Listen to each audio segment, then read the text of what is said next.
Not to piss in, when did you throw it out? I'm on my ass. I haven't got a pot to piss in. I will sue you. You will not have a pot to piss in. Because they ain't got a pot to piss in. And you know what? Pot to piss in. Full of Mexican immigrants who didn't have a pot to piss in. He didn't deserve a pot to piss in, let He alone... won't have a pot to piss in. What's the first book you're reading in 2024?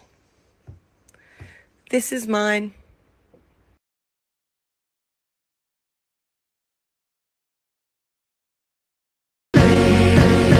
Let the dollars circulate.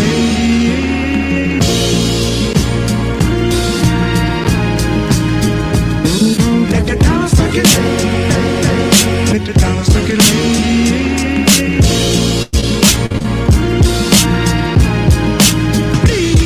Let the door go to it. Dollar, dollar, dollar, dollar, dollar, dollar, dollar.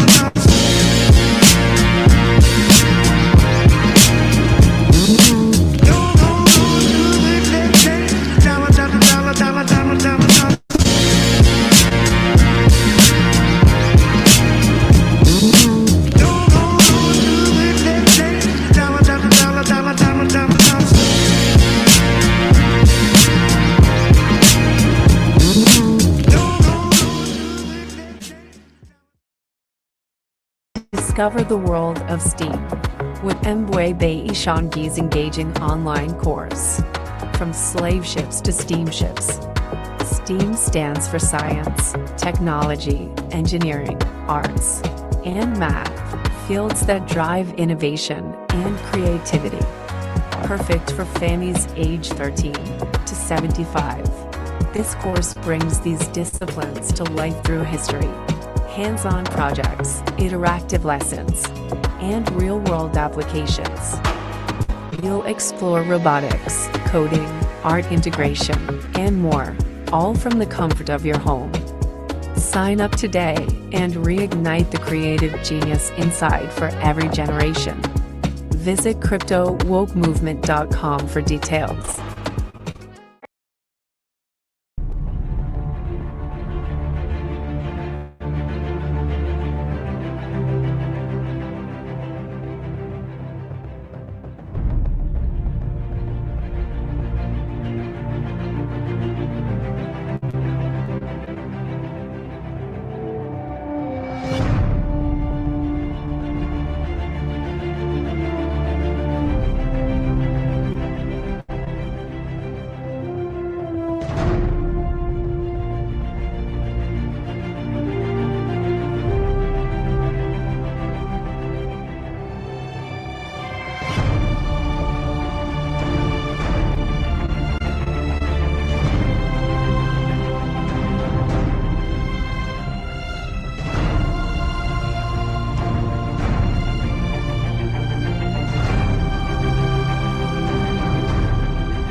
Welcome to WTF, Ways to Freedom podcast show, where we explore all areas that bring freedom in state of mind, body, and spirit.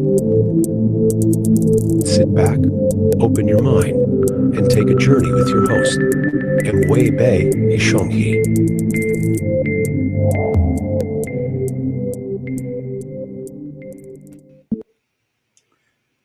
Bless up, everyone. Peace. Hope everyone is doing well. I know it's been a minute, and we've been taking some time to try to get a little more perfection in this podcast we've been putting together. Hoping your summer's going well. It is now July 30th, 2024. And man, this year is just going by so fast. And like I said, we took a couple weeks off because I had to do some reassessments, dealing with some, some tech issues. But show goes on. So I'm back again. This is going to be a pre-recorded one because I'm actually going to do over an episode that I did the last one because the quality was so bad and this information is so important. I said, I'm going to do a do-over because I feel like this is something that is essential for us to, put this out and have it logged online so that you can get to it when you need to.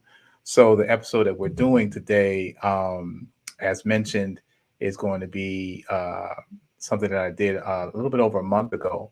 But again, quality was bad, and look, I'm trying to give y'all the best I can. So my whole motive is okay. If we gotta do it again, that's what we're gonna do. So that's why we're here, right? And then we're gonna take a little hiatus, a little bit longer for the summer, because I'm like, man, I need to have a little something bit of the summer. I'm sure you do too as well.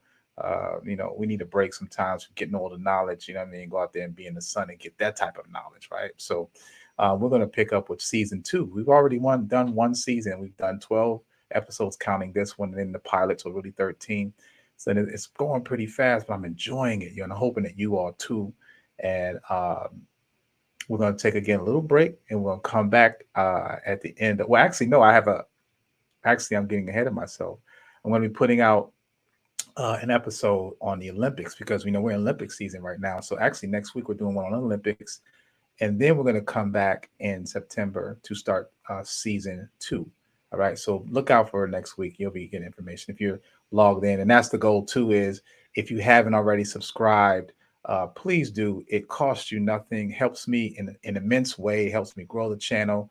Really trying to get to, starting out right now, trying to get to 500, and I know it's hard with all the things that you're inundated with on the internet and whatnot. I'm hoping that you can find space for WTF, not what the fuck, but Ways to Freedom podcast, where if you look at my archives, you can see that some of the things at the topics that we talk about that are relevant to the progression and upgrade of our people. So I'm hoping that you will take a moment to just go ahead and subscribe and hit the bell notification so that you will know about when next episodes are coming out, and also share with your comrades, your friends, your families, your loved ones, etc. Because again, this information is for us exclusively, and that's what I really am putting my heart towards. I've been doing this for 31 years. This podcasting is rather new, but I'm really enjoying it, and I'm hoping that you're enjoying it too. Everything you see here, everything you hear here, outside of taking sources and learning from our mega giants who have written the history books or taking information from the news outlets. But the content is curated, designed. You can see here everything that's the backdrop here been designed by myself. I wear a lot of hats, which cuts my cost down, right? Pays good to know a little bit of everything. But you see that I have this little advertisement banner here that talks about, it's always relevant and changes to what the topic is. But again, this is information that I think is important for us as a collective. So yeah, we're gonna get into it. Let's go ahead and start with again what our topic is going to be. Let's go ahead and jump in. I'm hoping everyone again as well, and I hope that you are ready to get out your, if you need to, notebooks and pads, pencils and pens, and take some notes, because I look forward to sharing with you a lot of information as always, right? All right, so here we go. So me, I'm virtual. I like to talk, love to talk actually, but I also feel like I need to have virtual things to accompany what I'm saying so that it kind of drives home my point, right? So this is why I do these type of things. I think that it's vital that you see and can even, take some of this information again, if you want to take notes and whatnot, it helps you, aid you in the learning, right? So today, again, we're talking about why gardening is vital to our survival, right? And so it really starts out, when you think about it, it starts out with, as even Elijah Muhammad said in the book, Eat to Live, is that you are what you eat. And when we think about it, most of us are living to eat instead of eating to live, because we have not been informed about what food is, what food isn't. Today, the designer foods that we have now, processed foods, like 90% of the ailments 90% of the foods that are created today weren't here 100 years ago, nor were 90% of the ailments Okay, so a lot of the health issues that we've had is moved by big pharma. We've talked about, if you go back in my archives, you see about those families I talk about that are creating these things to slowly kill you, to have you in the hospital, have you have insurance. This is what creates profits for families intergenerationally, that allows them to stay on top of creating money off of us. And so, we have been stripped of learning how to feed ourselves, what type of foods, even to create and grow our own foods. So I just want to point some stats here just to bring to your mind of why I'm saying this thing, because again, it's important we see that this isn't just, an individual thing. It's diasporically, especially within the confines of this country. So when you see POATUS, if you haven't seen pieces I've done before, basically POATUS stands for People of African Descent in the United States. And so more than likely, when we think about it, we are likely to die at an early age of 1,100 per 100,000. So for every 100,000 of us, 1,100 are dying, whereas it's only 700 in our counterpart of Caucasians or troglodytes. 25% of the population is in poor health. That's a quarter of us. So 1 out of every 4 Black people you see have poor health. 1 out of 4. 57% of us suffer from high blood pressure. 40% has for whites. Diabetes doubles the rate. Is double the rate of whites. Our stress comes from unemployment, low wages, poverty, lacking of medical care, leading to depression. We're smoking, either we're getting high or we're smoking cigarettes, or we're doing hookah now, we're not active, and that creates obesity. So these things are playing into our stress levels.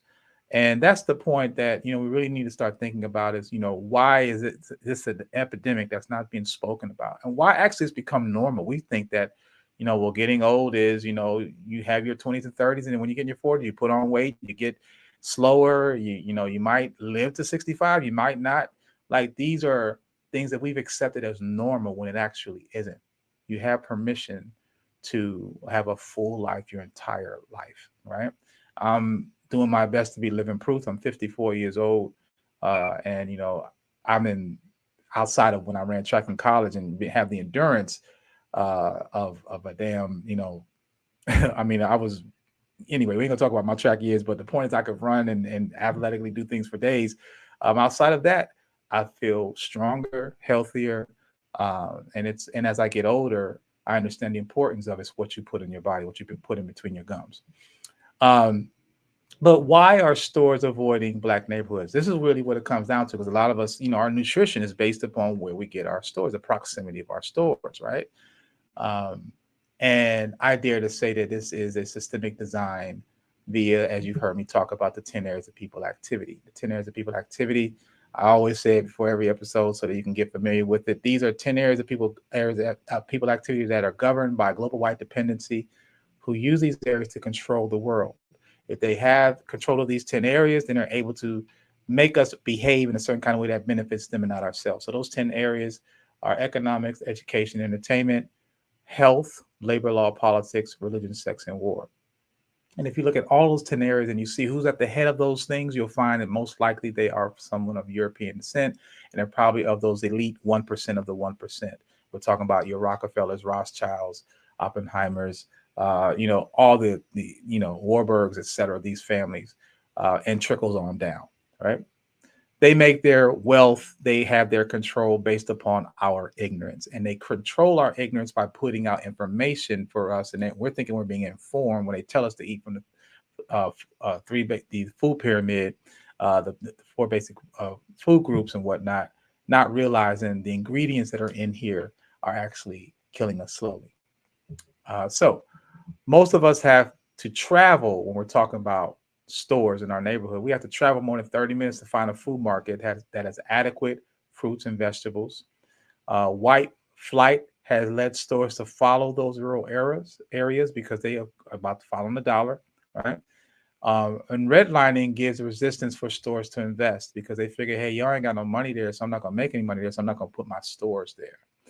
And then we're looking at the food market itself is a $700 billion industry. There's about 45,000 food stores. But in 2011, Walmart announced opening of 442 stores, mainly in urban areas. But less than 5 years later, they closed 154 of those, right? And so has Kroger has done the same. Now, I want to play this clip that kind of gives you an idea of food deserts because a lot of us aren't familiar with what that actually is. So let me just go ahead and play that. Worldwide pandemic and raging protests against police brutality, there's another silent crisis wreaking havoc on America's most vulnerable communities: food deserts. I think it's to our detriment. Like, the food deserts are killing us. If you go to the white people neighborhood, they got markets here, markets there. Access to healthy food is a racial and health equity issue. The USDA defines a food desert as an area where at least a third of the population lives greater than 1 mile away from a supermarket for urban areas or greater than 10 miles for rural areas. It is typically located in an area with higher levels of poverty, where residents have limited access to healthy and affordable food. And many of these families also do not own a vehicle, so getting to a well-stocked, full-service grocery store on a regular basis can be very difficult. By these metrics, about 19 million people in America live in a food desert. And Johns Hopkins research shows that food deserts disproportionately affect people of color. Food deserts can be detrimental to its residents' health. I grew up living in a food desert myself in Baltimore. There were absolutely no grocery stores, pharmacies, or retail stores within miles of the area I lived in. We either ate processed food or we bought junk food at the nearest corner store. And well, with the combination of poor diet and other factors, the people in my household had chronic illnesses, and one even passed away prematurely because of it. The term food desert. So when we think about this, we think about food deserts, and again, every episode I talk about, we talk about the systemic design of this country and even this world. So, it's clear that if they can keep the pulse of people of African descent in the United States and keep them in an impoverished, not only mindset, but also in the spiritual and physical being, then they're able to control the rest of the world. And so we find that these things are not coincidental, that all these atrocities, all of these things of depravity are happening primarily focused in our neighborhoods. And so with that said, we need to understand that this is a plan. This is systemically designed and maintained. It is not something that just came out of nowhere. And because of that, we need to be aware of, what we're facing. All right. So this is what the reality is. And it doesn't feel good, but this is, again, our reality. And knowing is, as they say, half the battle. I would say a little bit more than that, because now we can try to do something about it. So when we think about food disparity, when we do receive food, there's something that we need to know about, and that's the quality of the food by the time it reaches our neighborhood, right? So let me play this next clip, which gives you an even more details about the type of food or the quality of it once it reaches our neighborhoods. You know that most of the produce that y'all like to buy from the grocery store, that fruits, vegetables, herbs, loses 30% of its nutrients just 3 days after harvest. 30%. Now check this out in this article here, fooduntold.com, that we're breaking down certain case studies that they did in California to show that the oranges within 1 week of being harvested lost 15 to 55% of its vitamin C. Certain spinaches lost 80% of their nutrients just 3 days after harvest. That's significant because most of this produce is in transit at least 5 days before it even gets to you. Then it might sit on your shelf before you eat it. But don't worry, guys. We got solutions at Free Haven Farms. We're showing you how to grow your own food. Get in the Grow Your Own Club so we could show you various grow systems, how you could grow food at home right now. Or get in our CSA program. That's the Harvest Direct Fresh Box, where we harvest it, get it right to you so you can get maximum nutrients. Support your local farmers markets if you can, at least.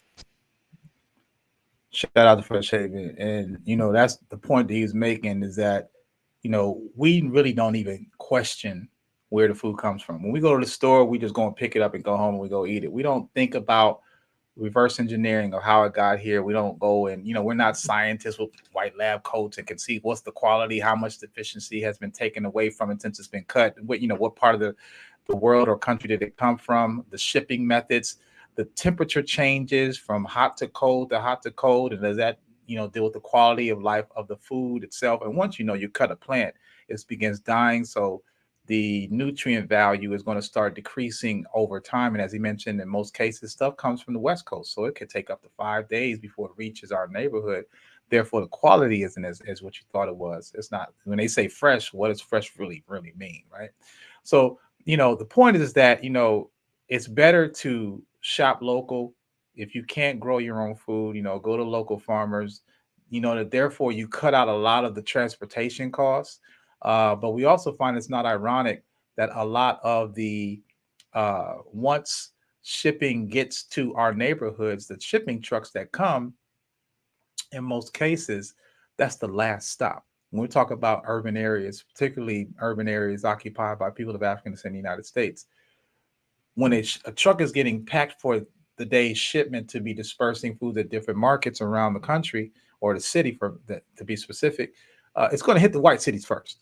They're going to get the freshest. They're going to get the back of the truck, the freshest part. They're going to offload that, put that in their stores. And as the day goes on, they get deeper and deeper into the truck. By the end of the day, oh yeah, let's go hit the black neighborhoods and let's give them their food. And by then, it's been sitting in the truck all day.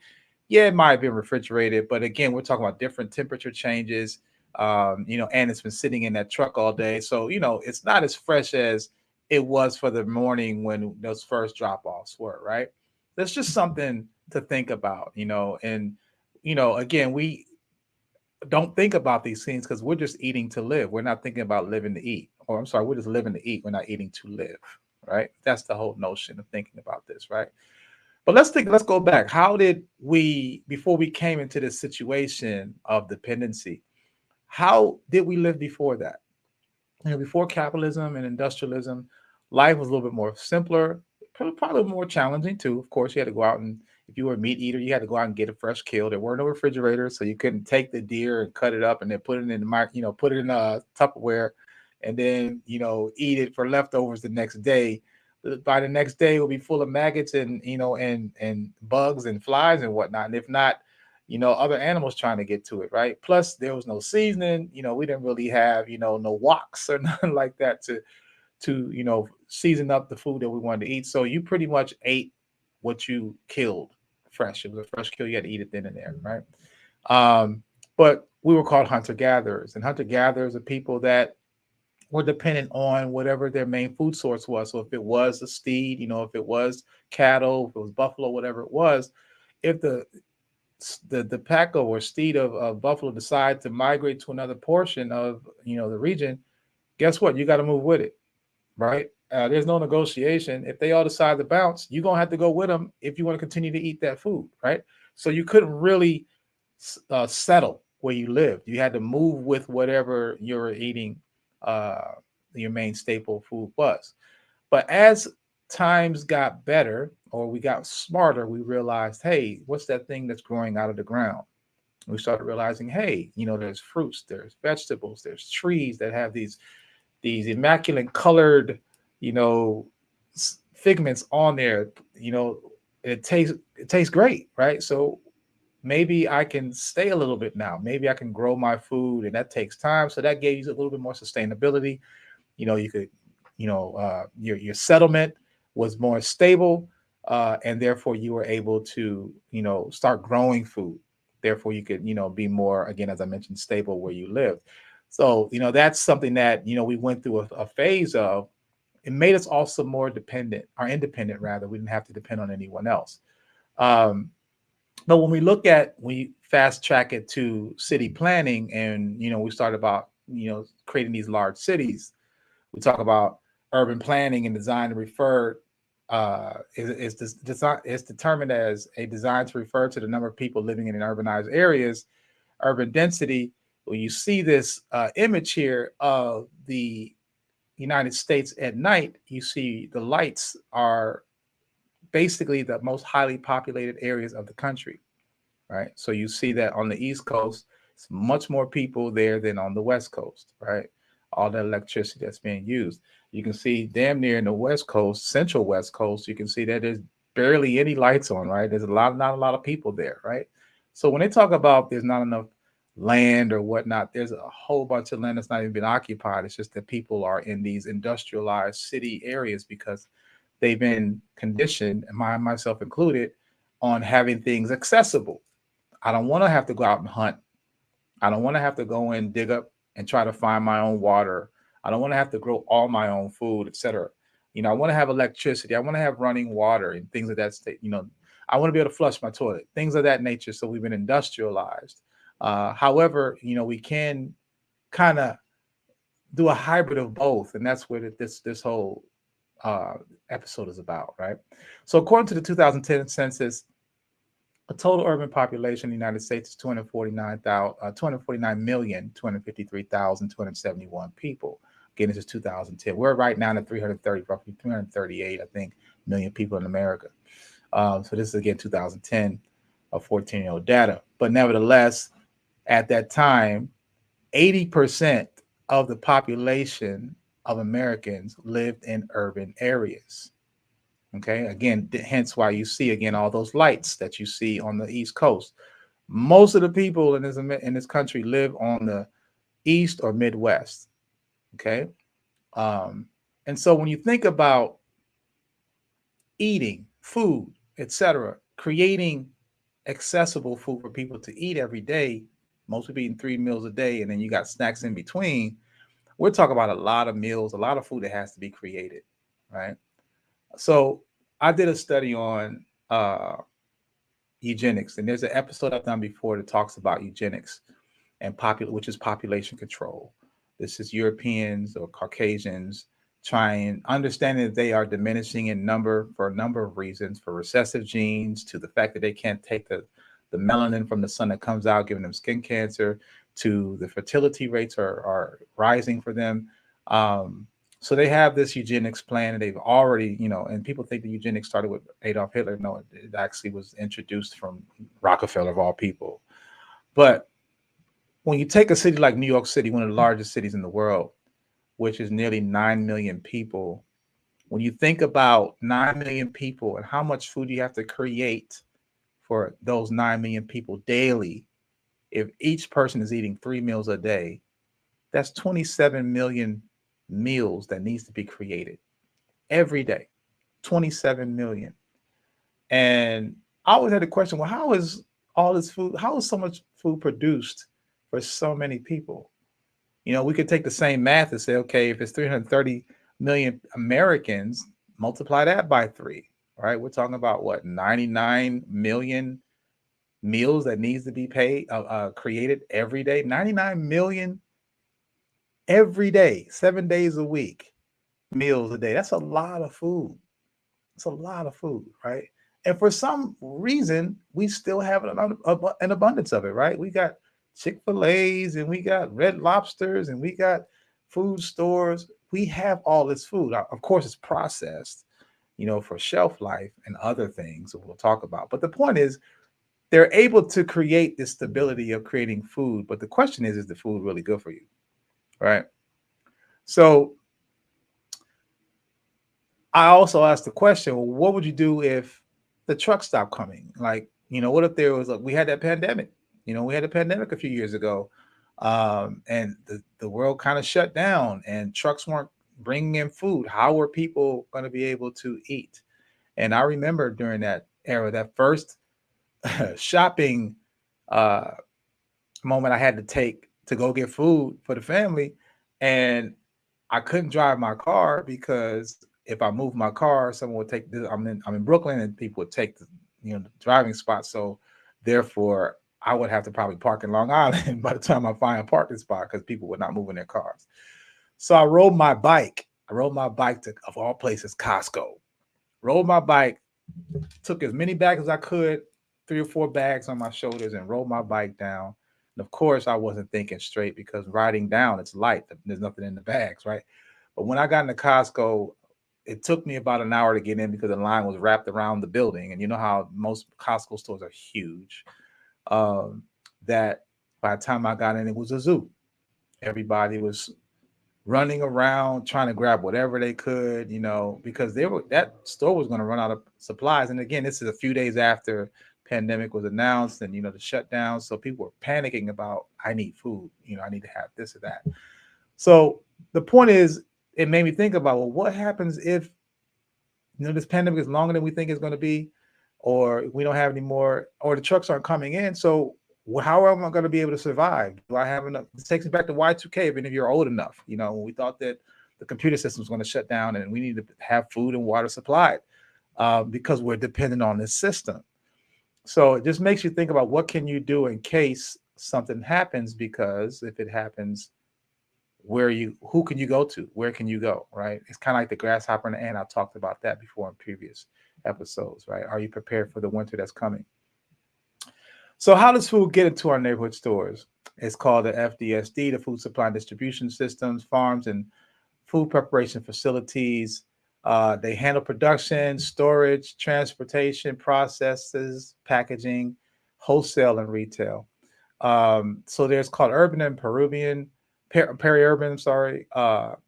food distribution systems for our neighborhoods. Peri-urban are farm areas next to urban cities. So you'll find that like a New York City, you're going to find like upstate New York, or you're going to find like just outside the city metrics, as you're going to find in New Jersey, whatnot, you'll find where farmers are there. That's where they're trying to pull their produce from.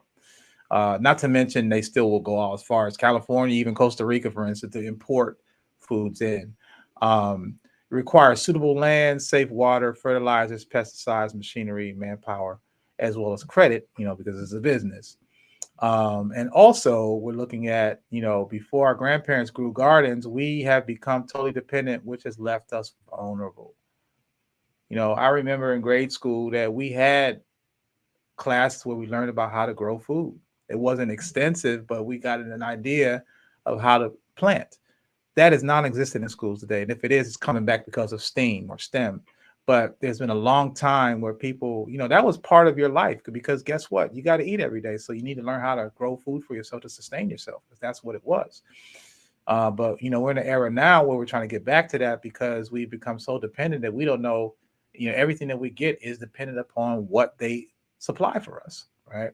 So let me play this piece on here, how food dependency created poor health. Farmers were producing plenty of food, but no one could afford to buy it. So farmers started going out of business. Under the Farm Bill, Uncle Sam paid farmers not to grow so many crops. By keeping supply down, the bill kept prices steady for the farmers. But after World War II, things began to change. New farming chemicals led to bigger harvests, and new petroleum-fueled machines were created to keep up with the surge. Starvation was history, but the explosion of food into the marketplace overwhelmed the government's ability to manage supply and demand. In the 1970s, Secretary of Agriculture Earl Butz had a different idea. In a complete 180, the government abandoned small farmers in favor of large mega farms that could churn out as much food as possible. All we had to do was find someone to eat this avalanche of cheap, low-quality food. In just 2 generations, a nation racked by hunger ate its way into obesity, diabetes, and all sorts of other problems. So we're seeing, this dependency has basically created a lot of problems for ourselves. Not only with the fact that it's rid our creativity, our will to do for ourselves, to do for self, but it's also made us, it's put us in poor health. Processed foods, to some degree, it's a necessity for it, and there's a need for it, because again, shelf life foods, you need to be able to have something that in case of, or, long term, you might need to have some foods there in case. But also it's what's in the processed food that we're not aware of. And so we've been eating these things and thinking that we're healthy, when in actuality, it's actually a slow drip of a death kill. And it's going to eventually wind you having to go to see a doctor, who will then prescribe you some medicine, quote unquote, alleged medicine that's supposed to heal you, but in actuality, it just gets you hooked onto something else. It never really deals with the actual issue. And this is what keeps the hospital administration having their beds full. How many hospitals have you gone to where there's a bunch of empty hospital beds? Any hospital that doesn't have any people and patients in their beds are not profitable and will shut down. So, the whole goal here is not to outright blatantly kill you, right then and there, is to slowly have you decay. And again, it's been normalized. We think you get a certain age, this is what happens. And it's not actually true. It's about what you're putting in your body, right? And that what we're putting in our body has been solely dependent upon the system that says, hey, these are the things you're supposed to eat from the 4 basic food groups, the food pyramid, all that stuff they tell you to eat. And we're thinking, well, why would they lie to us, right?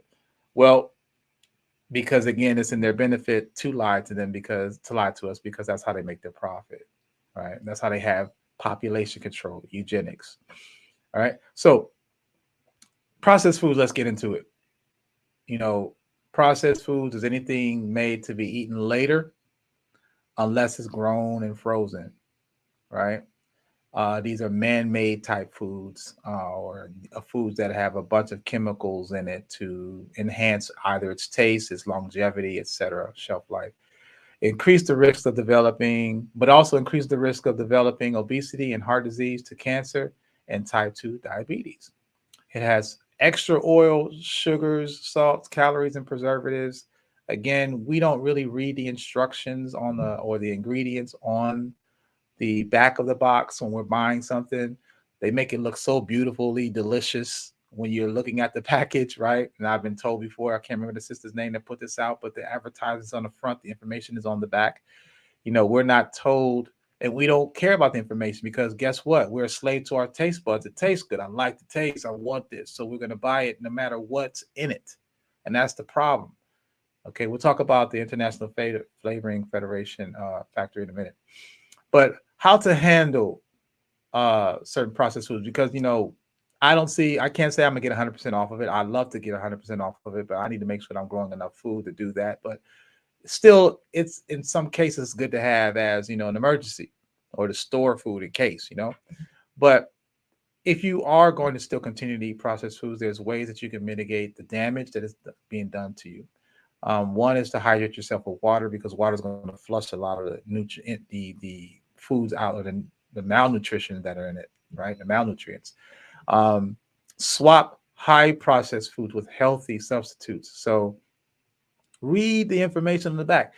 It's always been said that if you're reading the ingredients on a certain food product and you can't pronounce the words, these are words that are chemically scientific. You shouldn't eat it before you understand what it actually is, at least. So I would say take it. We all have our phones. Look it up right then and there. What are these long words? These onomatopoeias are supposed to be in some French fries. You know what I'm saying? So that we understand what it is that we're putting in our body before we buy it. Meal prep is better than fast food. Fast food is, first of all, it's processed food. We don't even know, is it really meat if you're eating meat? Where it's coming from. It isn't a hamburger coming from one cow. It's coming from a consortium of multiple cows. So, you're getting diseased and healthy cows. So quote unquote healthy cows all merging together. So you're not, you're getting all types of stuff with this food. And not to mention that a lot of it's processed. It's genetically altered. Or genetically engineered is a better word, right? So you have these scientists that are putting these things in there, right, to make it taste a certain kind of way. Even with plant-based, that's a whole nother conversation, which we'll probably talk about. But prepping your food is better if you can make food that will last. If you make it yourself, you know what's in it. If you go to a restaurant and you say, I'm going to go and get salmon because I'm trying to be conscious about what I'm eating, well, you don't know what that salmon was cooked with or in. And you don't even know if it's wild caught. A lot of people say, well, I don't eat hamburgers or whatever, but you'll go eat some French fries. Well, you might not be aware that the same grease that they cook the fries in, they cook the hamburger in. So you're still getting the lard and whatever that's in there that made the burger in the French fries now. You know what I mean? So, and also avoid hidden sugars and sodiums. Sugars, I'm going to do an episode about sugar and the different names that it goes by. So again, it's important for you to take some screenshots of the ingredients of your favorite foods and look them up so that you can make an informed decision about what you're eating. I know that's going to hurt because you're going to find a lot of things that's going to make you deterred about, damn, I really like this and I can't eat it no more. I go through that every time. Every time I go to the grocery store, it's a battle because I want to eat certain things, but I know it's not good for me, so I can't eat it. I can if I want to, but I have to also be ready to deal with the consequences if I do. And for me, I'm not willing to go through that, right? But again, to each his own, right? So we think again that our beef is naturally raised, and to be honest, we haven't a clue. Let me just show you this clip.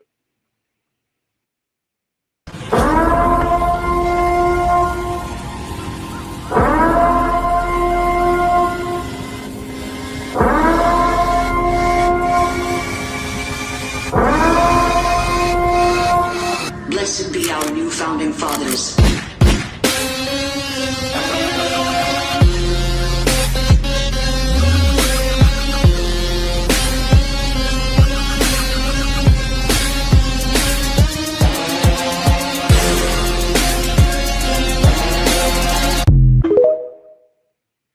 Yeah, so again, this is something that that is pretty disturbing. I just want to share with you my experience when I went to a slaughterhouse real quick. Went to a slaughterhouse right after college and woke me up because it was right when I was getting rid of meat, and it confirmed why I did it. So going to a slaughterhouse, it was in Pennsylvania. I went to school in the University of Pittsburgh, so we were just outside of Pittsburgh. Went to the slaughterhouse, and the interesting thing that I found when I got there was the smell. The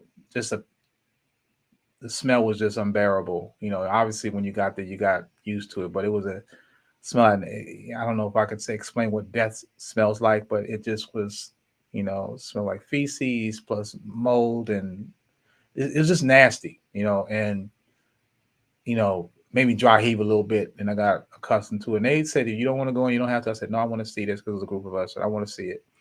So I also noticed the next thing I heard these wailings, these like sounds of like distress. And they're talking over it, explaining the facility and how it works, and da, da, da. I'm paying attention to the sounds of, I'm hearing, these moans and wailings, right, of some living being that doesn't feel comfortable, right?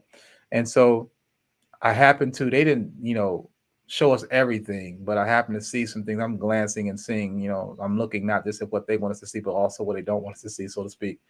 And as I noticed, I saw a conveyor belt of a line of cattle that were being, pretty much pushed through a maze, and they were back to back, or head to ass. So the next cattle's ass, the one behind it, was another cattle. So it was back to back, and they were being ushered in, pushed in. A lot of them were fighting, didn't want to go, whatever, but they were ushered in.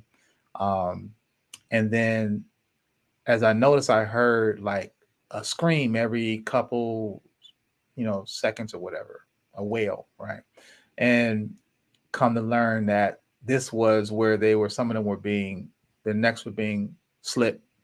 And if you think about this, whether an animal or not, a living being has some intelligence, and they know what fear is. They know when something ain't right. And so imagine you're in that line and you're seeing and hearing, these screams, and you've been in a condition where it's pretty much like prison, obviously, because you're not free. And now you're hearing, smelling fear, all these type of things, picking up on these things. And then, you see like the cattle, or a couple cattle before you, get their neck slit, and you see their body collapse, or they see them, reacting to being cut, and you're next. You know what I'm saying? So obviously there's fear, there's adrenaline, there's, all this type of things. So what I learned is that the body, in a fear of fight or flight type of situation, the body is going to create adrenaline. Adrenaline is kind of gives you that energy to protect yourself or to run, right? It's a chemical. But if this chemical is not used, then it becomes toxic. So what I've learned is that when an animal is about to be killed and they know it, the adrenaline is, revving them up to want to fight or flight, right? And when they can't and they're killed, that energy was not used, so it remains in their bloodstream, and then it becomes toxic, even carcinogenic to some degree.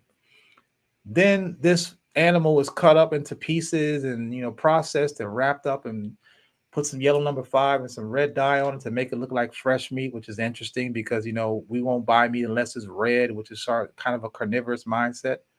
The actual color of meat is actually a purplish gray. We wouldn't buy it. We think that it was spoiled, so we wouldn't buy that. So they're going to put this carcinogenic, yellow number 5 and red dye on there to make it look like it's fresh meat.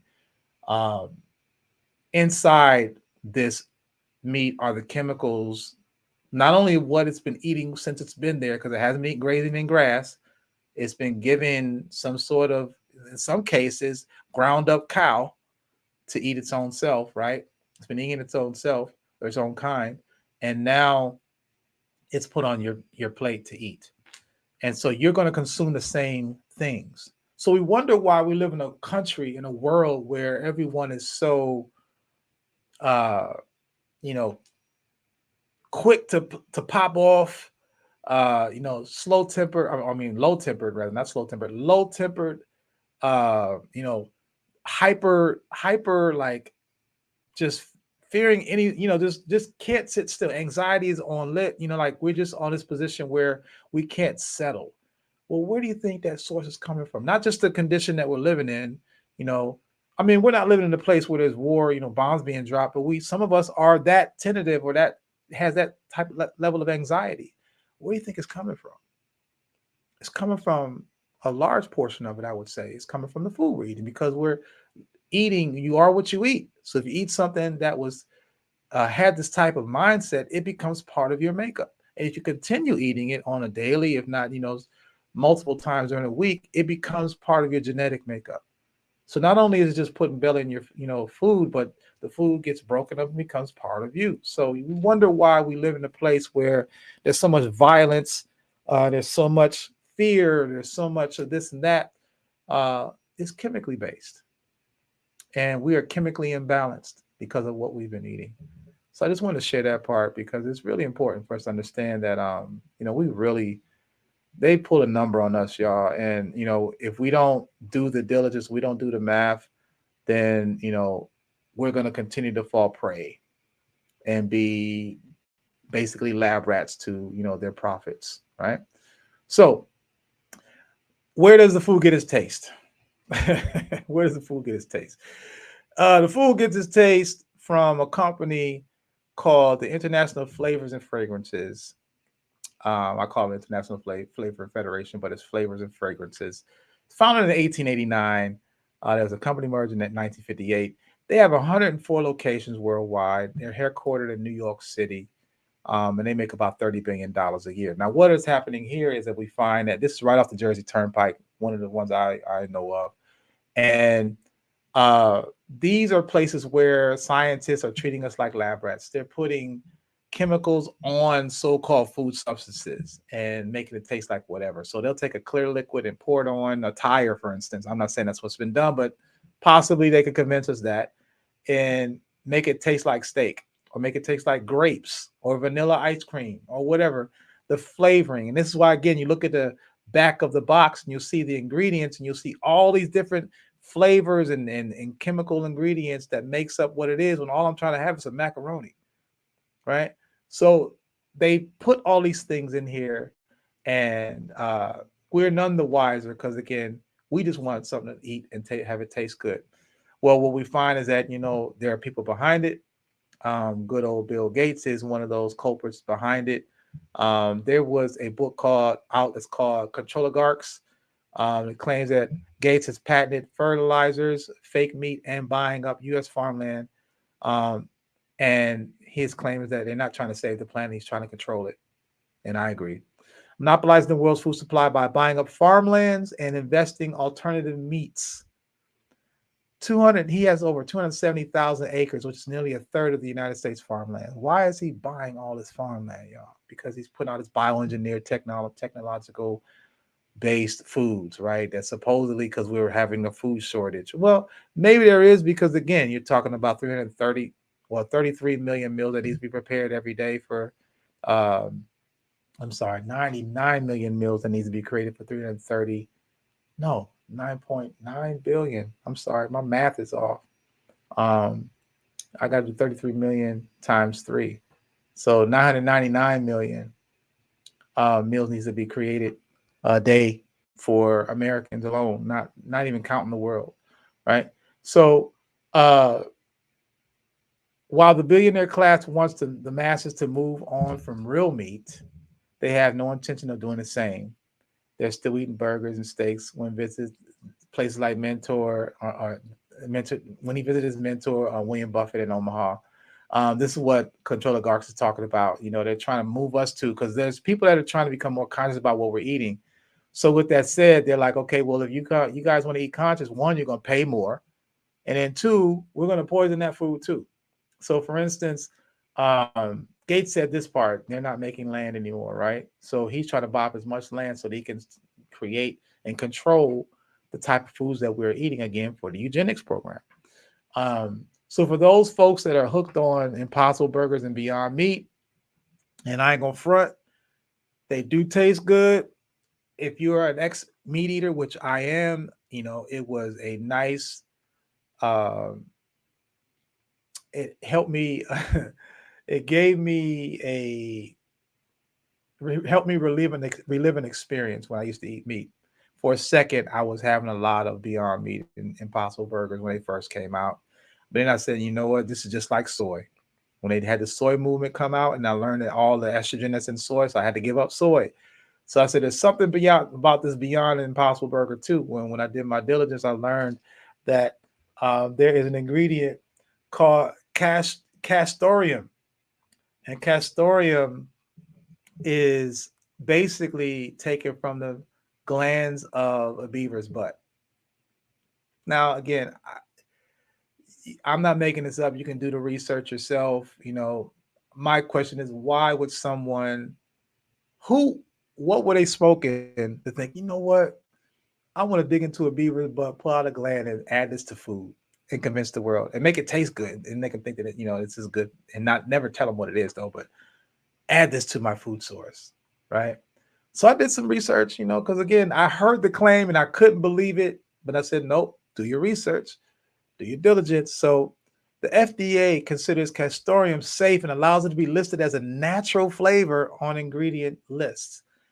For all those conscious people out there that are eating from Whole Foods, Whole Paycheck, and all these other Trader Joe's or whatever, you're getting food that is, not your usual type of foods, and you see natural flavors, don't think that natural flavors is an ingredient.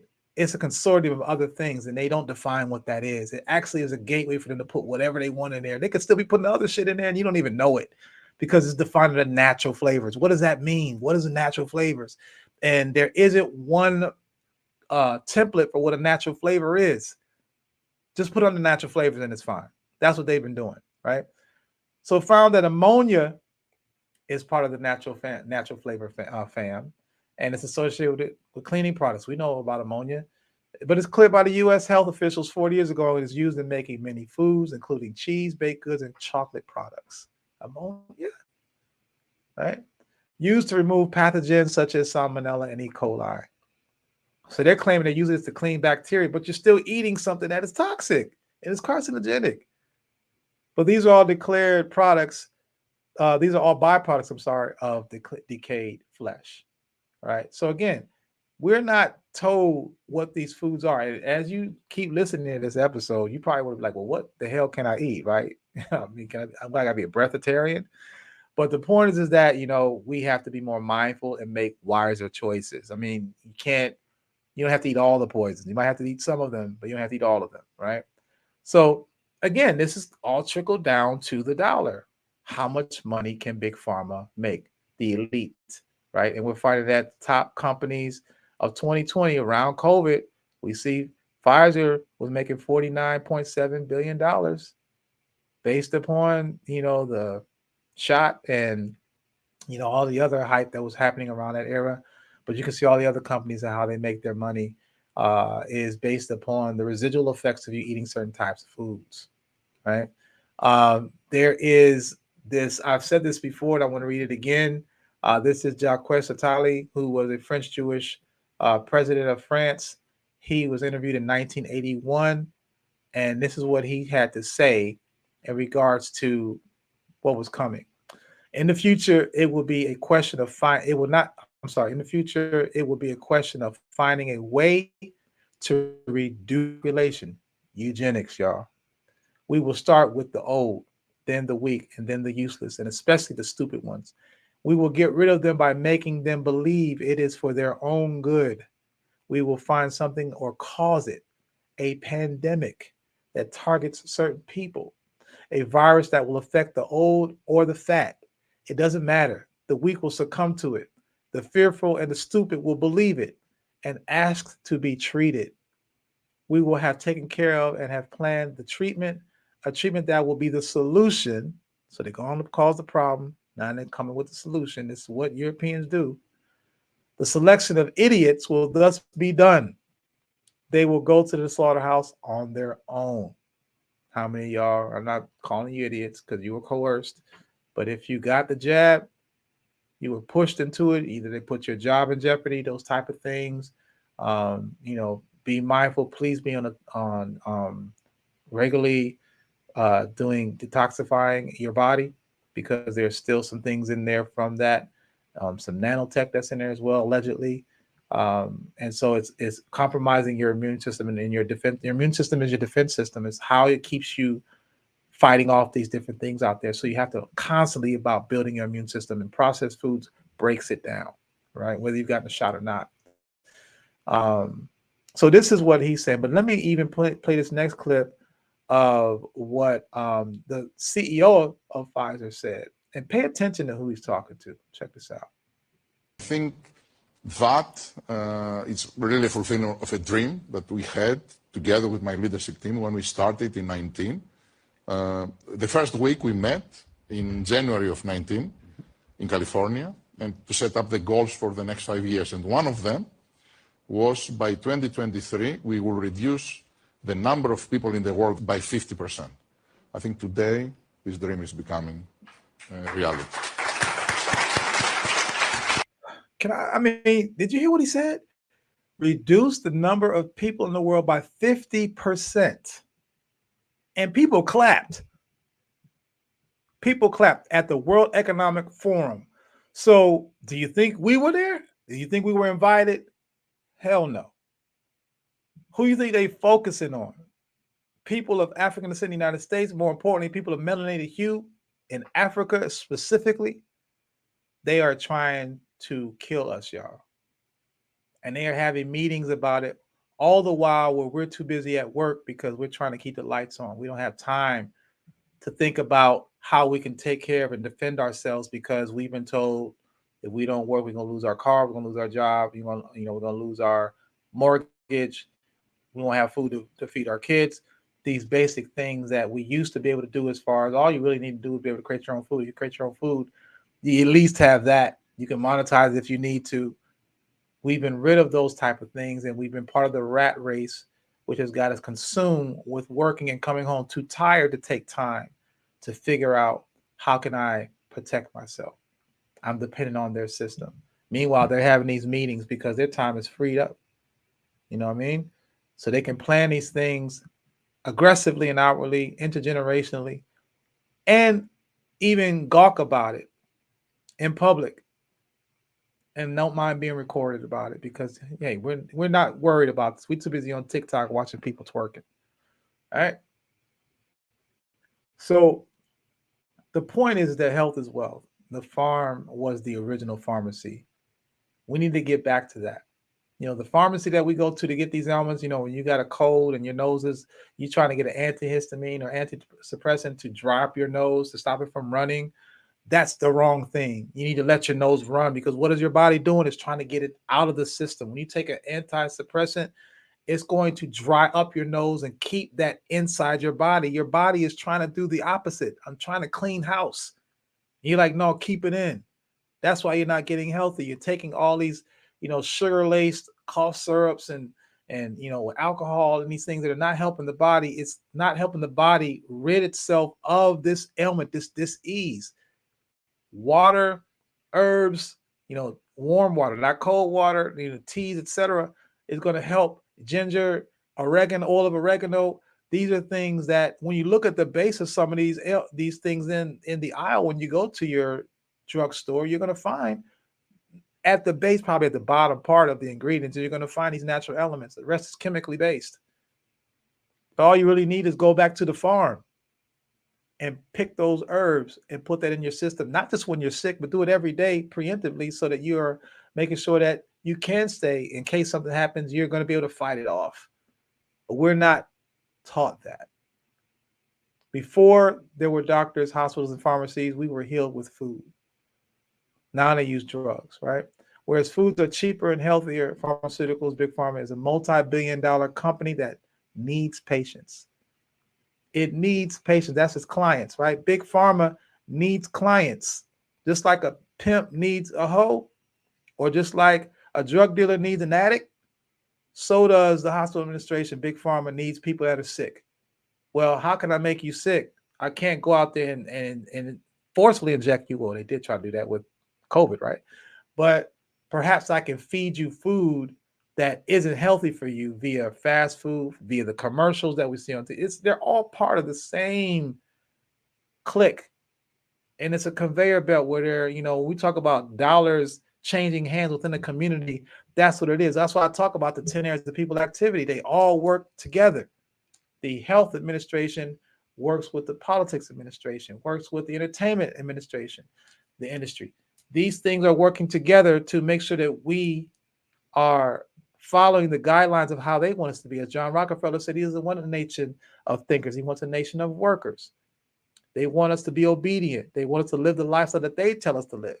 So therefore, you're not thinking about growing your own food. When you get sick, you're not thinking about, well, damn, don't I got some herbs in my backyard? No, let me run to the CVS and get some NyQuil or something like that. That's going to open me up.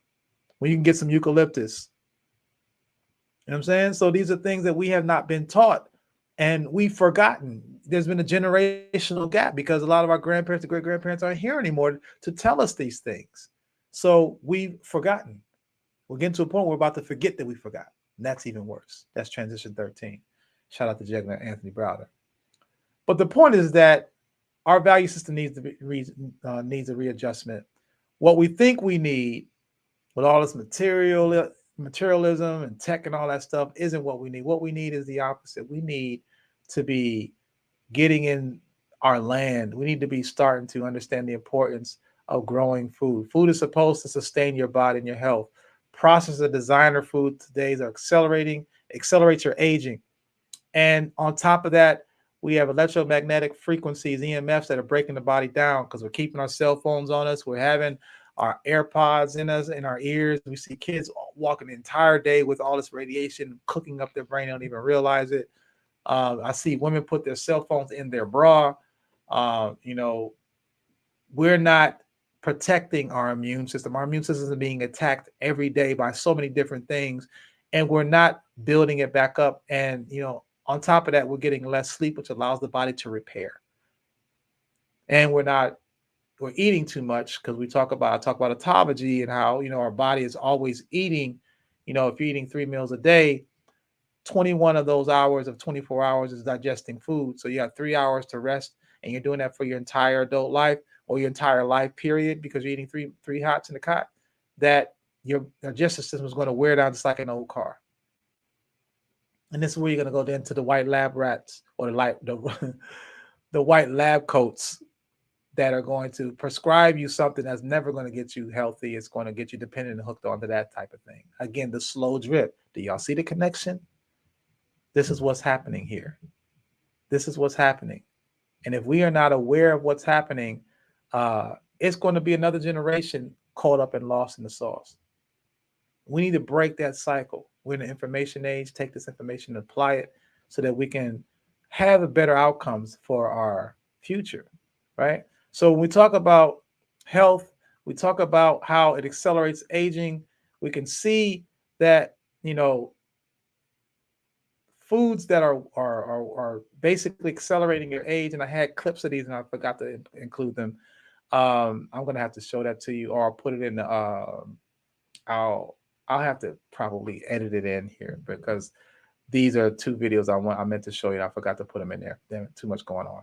But there are certain type of foods that are accelerating our aging, and that's something that is alarming because we are not aware of the different pollutants that are in our foods. There are pollutants in our foods that are, again, slowly killing us. Slowly killing us. One I want to speak to about in particular. I can't. It's interesting how each episode I do, I end up coming back to John Rockefeller. I'm not sure why. It's almost like the John Rockefeller show because it's always something about John Rockefeller, yo. But there's a on the History Channel. There's a series called The Men Who Built America, and it talks about the formation of America's third industrial revolution. We're talking about the oil industry, steel, and banking, right? And so Rockefeller was oil.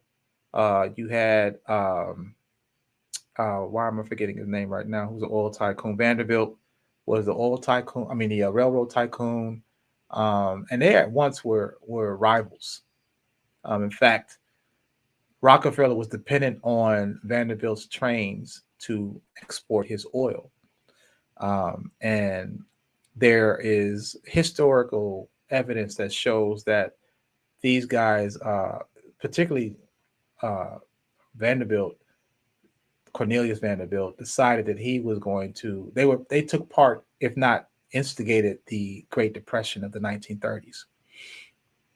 Simply by cutting off the railroad system, to which the railroads are used to bring in supplies into major cities. So he cut off because he wanted more money from people, taxing people. And one of the people he was attacking was Rockefeller. He was trying to get more money out of him to supply his oil.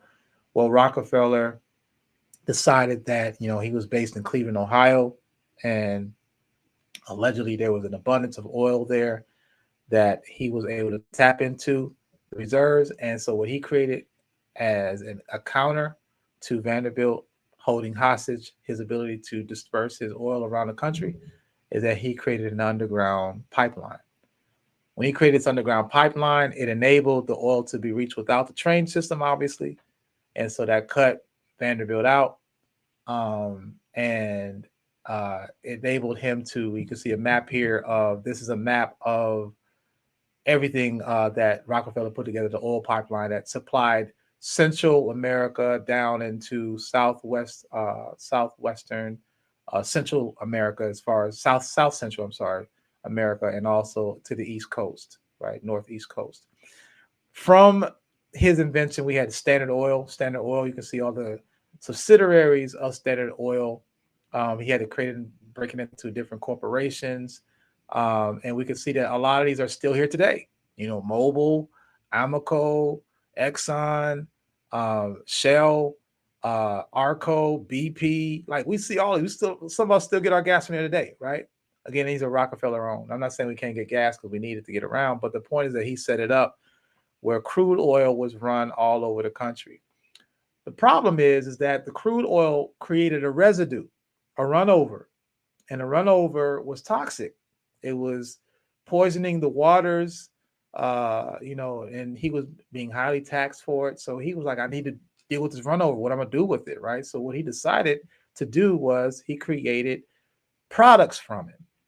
He decided he was going to take something that was a hazard and create a product from it. And so one of the major products he created from it was petroleum. Petroleum is highly used in what's, Vaseline. A lot of us probably have used Vaseline. You can see here on the logo here, of his companies. I'm going to throw this up again. You can see Vaseline is right there on the bottom. under his company, under his ownership, right? So we're seeing that he took the residuals from the toxic waste and created a product and sold it back to the people, right? So we have, petroleum that a lot of us will use and put on our lips. We'll put this petroleum, this toxic thing on our lips, on our body, and our skins. Our skin eats these things, it soaks it in, becomes part of our blood system. Our organs are affected by it. So we're talking about, again, another slow drip death kill that's going to eventually end you up into the hospital looking for a solution to your problems, be it joint problems, high blood pressure, diabetes, etc. These things are killing us slowly, right? So this is what I found of some of the other uses of crude oil that has been made, right? Clothing has been made from crude oil. Cell phones, perfumes, makeup. I'm just going to list them. You can see them here. Lipstick, nail polish, purses and shoes, sweaters, pantyhose, hair coloring, petroleum jelly, hand lotion, toothbrushes, toilet seats, soap, pillows, shaving cream, curling iron, hair dryer, shampoo, conditioner, deodorant, combs. I mean, I can keep reading all these things, right? And the question is, why so many different products? Because obviously there's so much petroleum, so much residue left over from crude oil, and they can't let it be in the water. It's still spilling in the waters. But the point is that this is a toxin, and these companies knowingly are putting this toxin in their products and selling it to us. Right? Ice cube trays, helmets, food preservatives, cortisone. I mean, from things that are edible to things you put on your body that is being used for. One of the most things I found recently are women tights, tights, period. People that wear, for men too, that they said that it has in the fabric, it causes fibroids because of your body. Again, you sweat, you perspire. That means your pores are open. So it's going to consume whatever it's next to. It's going to, kind of suck it in, right? So, we don't even understand that this is also part of eugenics. It's part of the eugenics of killing us slowly. It feeds the hospital administration. It feeds the funerals. It feeds insurance companies. It feeds the banking industry. Okay. So again, we don't understand this thing has been diabolically, systemically set up, and we're none the wiser. And we need to get a little bit more wise of what's happening because, I can't rid myself of all these things, but maybe I can make some wiser choices, or maybe I can make some different alternatives, or maybe even do some things myself opposed to buying things. Maybe I can design and grow it myself, possibly, just to cut down on it, right? So let's talk about the health effects of Rockefeller's oil. Petroleum hydrocarbons is what it's called. And the short-term effects are symptoms of runny noses, watery eyes, cough, lung problems. We know people, or you even had those issues yourself. Dizziness and chest pain, nausea, vomiting, confusion, fatigue, eye irritation, skin irritation, blisters, memory loss. Those are short-term effects of petroleum. And again, not just put Vaseline on your lips. It's in the foods. It's that crude oil list I mentioned. All those things that we're putting in our body are residual effects that have long-term effects and short-term effects. So the long-term effects: skin cancer, lung cancer, leukemia, immunotoxicity, depression. Everybody's talking about mental health these days, right? Maybe it's because of what you're eating and wearing. Literally. I can't pronounce this word. Hematotoxicity. These are words bigger words I don't understand, but dealing with the lungs, is dealing with your ability to breathe. Okay. Ocular toxicity, carcinogenicity, hepatotoxicity, kidneys, endocrine toxicity, neurotoxicity, nephrotoxicity. So these are things that are causing, and this is what really bugs me out, is the fact that these products are here causing these issues, but yet none of it is being talked about in the news. None of it has been talked about in the health industry, because it's too big to fail. But if you're informed, you can at least try to wean yourself off of certain products. right? That's why I'm doing this, sharing this information as it was shared with me as I did my diligence and learn these things. I need to make some different choices too. You know what I'm saying? But the point has been set up to where we are not aware of the extremity of these inventions that these characters have created, and they're getting away with it and making a profit at the same time. It's really, really deep, y'all. Really, really deep. So let's talk about solutions, right? Because I know I could talk about the problems all day. Could talk about that all day, right? So I want to talk about solutions. I'm afraid to play here on this next clip, but I gotta play it because I'm not sure if this is what I want to show you, but we're gonna do it anyway. Let me boom, boom, boom. But this is a clip I need to show you, I believe. Let me see. Think. Nope, did that one. That's what it was. All right, so let's play. We're talking about solutions. How I think what we can do, the stage we can take. Build community, period. It's funny to be on the other side of the fence and just hear the comments. You know, people guessing what stuff is, just ooh and ah. Seeing somebody out here at 6 in the morning standing in the street just looking at the sunflowers. I mean, that's what it's here for. Just because of how people look at them and when they see them and just how it changes their mood. I didn't want it to be symmetrical. I didn't want it to everything to be lined up. I want it to be like a forest. I like to live on the edge, so I plant mint where you're not supposed to. These are seed pods, and these things, the seeds are in here. The wind takes them all over the place, and you'll wind up with broccoli 2 blocks away, and people wonder why. I didn't plant no broccoli. How the hell did I get broccoli? Plants want to live, you know, and they're going to morph, and they're going to do things, and they're going to follow the sun. Everything they can do to survive. They let you know what they want. They let you know what they need. And I'm providing an environment where they can live. To me, it's like my solace right now. Plants change people. I have conversations with people that I've seen for years that I would never imagine. This takes some people back home because a lot of people are from the South and now they're living in apartment buildings where they used to be on land.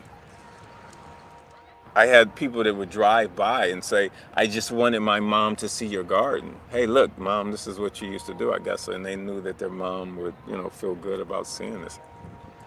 There's an elderly Japanese guy, and he would come early in the morning. He would just walk the paths. I mean, slow. He would just walk the paths of the garden, and he's in his 80s, and he doesn't speak English. He'd just walk in the garden. So we, found a way to communicate sign language, and he brought me some plants that he wanted me to grow. I found a mother and a daughter out here at 10:30 at night. You don't just go somewhere at 10:30 at night, especially over here in somebody's garden at 10:30 at night, unless you really need it. And it hurt me, it made me sad. And I told him, take what you want. Why should there be people hungry here? One plant will give you 1,000, 2,000, 20,000 seeds. We have the land to plant them. If you look down the streets here, you see all this brown grass and grass, when you can be feeding people.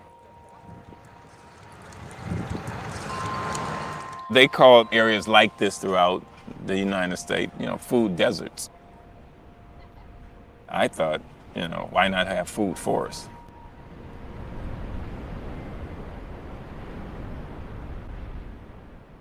Yo, so Ron Finley, the garden gangster, big up shouts to him, for really sparking even within me, like, wow, like I didn't even think about that. Just the concept of when you're walking in your neighborhood and we see all this land that's not being used, and all you gotta do is just throw some seeds in there and let nature run its course.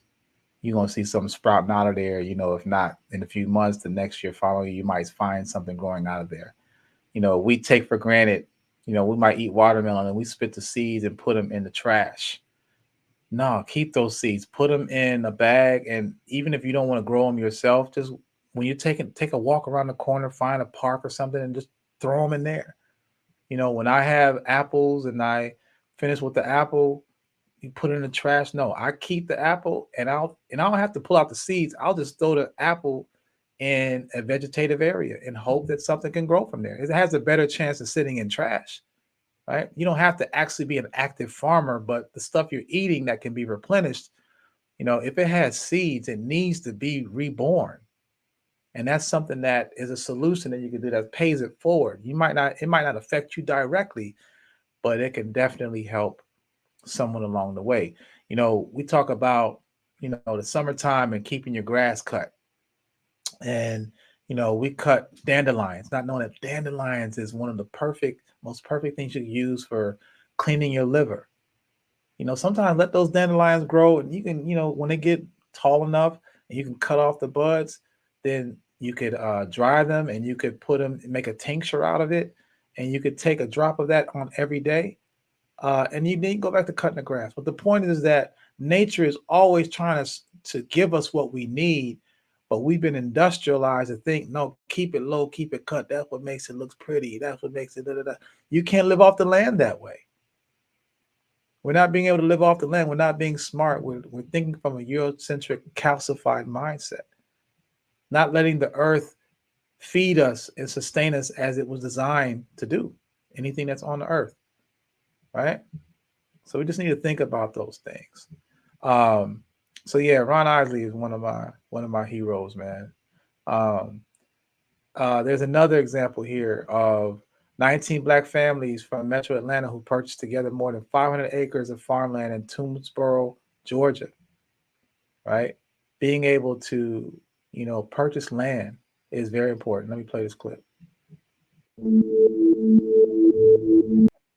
Not that one. My bad. Whoops. Let me pull it up. 1 second. Here we go. Bear with me, y'all. Oops. Here we go.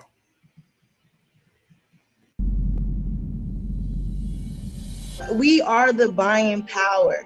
If we can just teach each other to circulate our dollars within the community, we will solve our own problems. We are literally the answer to our own problems, but we have to change our thinking and come together.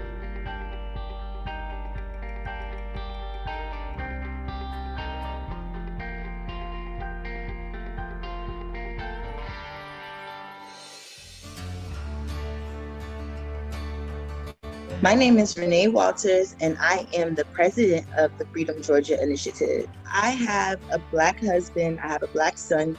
Every time he would leave out for work or just to go to the store or anything, I would have a sense of anxiety just from watching everything that we've been going through lately with the pandemic and watching our Black men being murdered on national television in front of everybody. It kind of just all shook us by storm. It's now time for us to get our friends and family together and build for ourselves.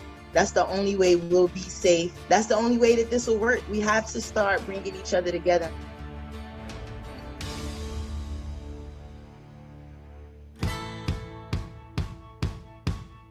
Well, we are looking to get amenities on the land. We want to have a place where you can have weddings, a nice retreat. We'll have tiny homes. We really just want you to come and hang out and feel safe.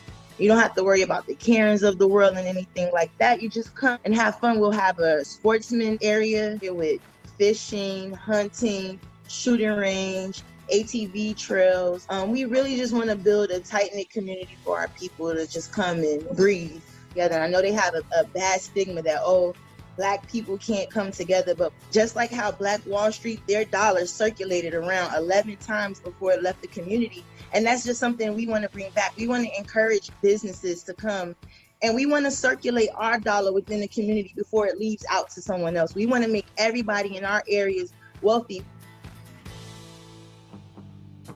Well, every time we go to the land and in the actual cities, like we haven't received any backlash. Everyone is really nice and welcoming.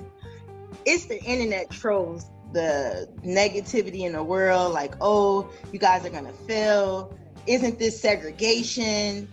This is not what Martin Luther King stood for. And it's not us segregating ourselves. It's just we're building where we can come and be safe. Like, Chinatown has these areas. You go up and down Buford Highway, you can't even read some of the signs because it's not in our language, and nobody has a problem. And why is it that when we want to build, we're considered racist or we're segregating ourselves? Why can't we have our own safe haven? Every community has them.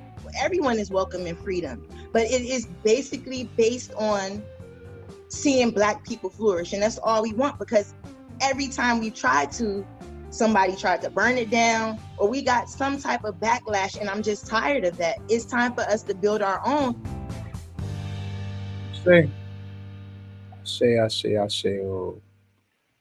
So, again, we have examples of us doing things, and we're in an age right now where it's imperative that we think about the possibilities, because they're unlimited, yo.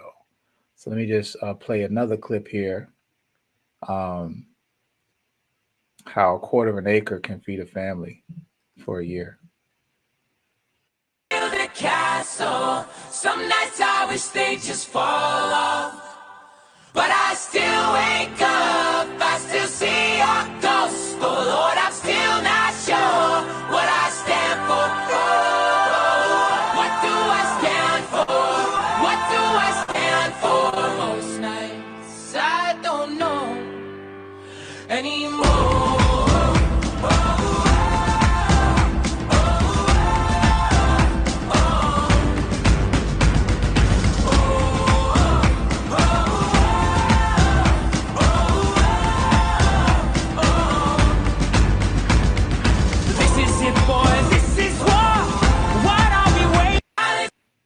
Now, I ain't wanting to be doing the bee thing. You know what I mean? I ain't gonna front. I'm not gonna be out there trying to be out there with no bees, but I get the concept that, again, the simplest things we should be looking at, food, clothing, shelter, food, water, shelter, not clothing, because you could wear the same clothes. You could be a cartoon character for all I care.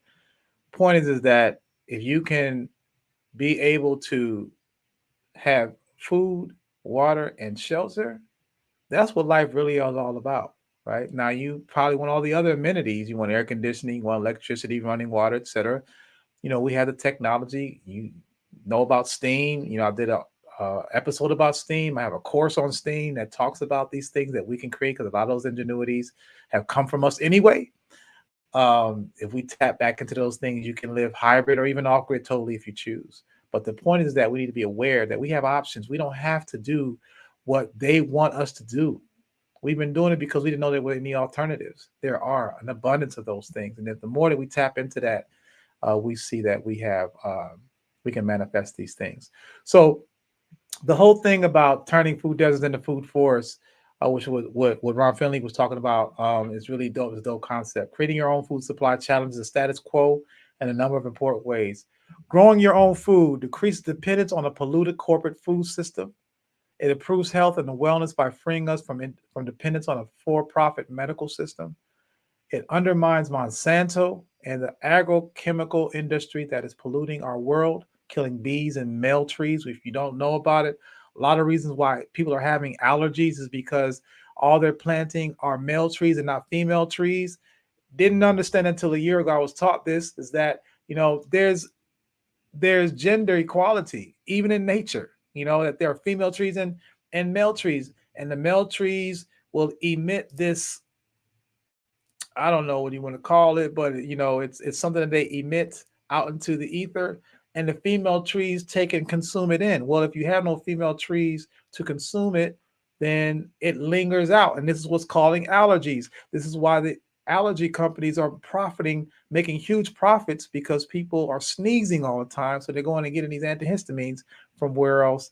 The drug companies or the drug pharmacies, right? So this is, again, all induced because they don't want to plant female trees to balance things out, right? Another diss against the female.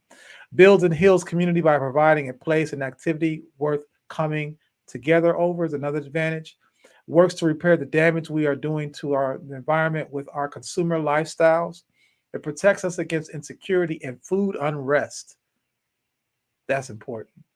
Facilitates a greater awakening by setting an example for others to follow. I know when I see people doing gardening, when I walk into a garden, I'm like, wow, this is dope. And you just have a different feeling comes over you. And I'm like, I can do this too. All you got to do is have some sun, some seeds, some soil, and some water, and put some time in, and you can do the very same thing. It ain't that hard. It's not science, it's rocket science, right? Um, some pointers. Climate determines how long you can grow and what you can grow. There's an annual plant that completes its lifestyle in one growing season. There's also a cool season crop that plants that grow best with highs in 60s and 70s and lows in the 40s and 50s. There are perennial, a plant that returns year after year. There's a warm season crop that plants that grow best within the highs in 70s and 80s and lows in the 50s and 60s. There's the winter dormancy, or the state of the hibernation during the cold months that some plants go into in order to produce flowers and fruit during the following growing season.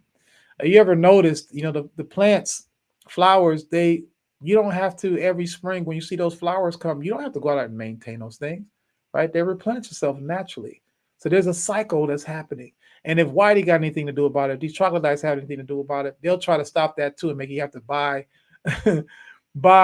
a tree that replenishes a seed every year. They're already doing that with fruit where they're taking the seeds out, right? We've been accustomed to eating grapes with no seeds and things of that nature. Well, what happens is that seed is not that food is not replenishable. So you got to go back to the person to get the same thing. Plus, it's minus the nutrition because most of the nutrition is in the seed. But it's been said that 32 degrees is the enemy. To find the average date of a first and last frost in your area, go to there's an old farmer's almanac by zip code, so you can find out what can you grow in your region. What can you grow? Like you can grow arugula, beets, spinach, lettuce, kale, Swiss chard, tomatoes. These are the nutrients that come with it. We're talking about fiber, protein, vitamin A, C, K1, calcium, potassium, manganese. These are nutrients that we think we can only get from meat. But when you think about it, gorillas are they're not carnivores. They don't eat meat. So how do they get that strength from? Or you thinking I need to get my protein from cows, right? Well, what do cows eat? Primarily they eat grass. So where's the real protein coming from? It's coming from the grass, coming from the greens, coming from the earth. These are things that we're not putting one and one together because we've been taught from the food pyramid. I call it the food pyramid because anybody eats that from there as a food. Another thing you can do is the scraping. Scraping is a new form, not an old form, it's an old form of replenishing or recycling foods. You can spend a fortune buying food, but you can also make more food from any that you have on hand, or any that you can just get your hands on, whether from a neighbor's yard, landscaping at the mall, or even a park. So we walk through parks and we walk past herb gardens. Pick some of that, take it home. Pick some rosemary, pick some lemongrass, take it home, put it in water, let it grow roots, and then you can actually put it in your backyard. Some lavender, etc. These things are available, ready for you.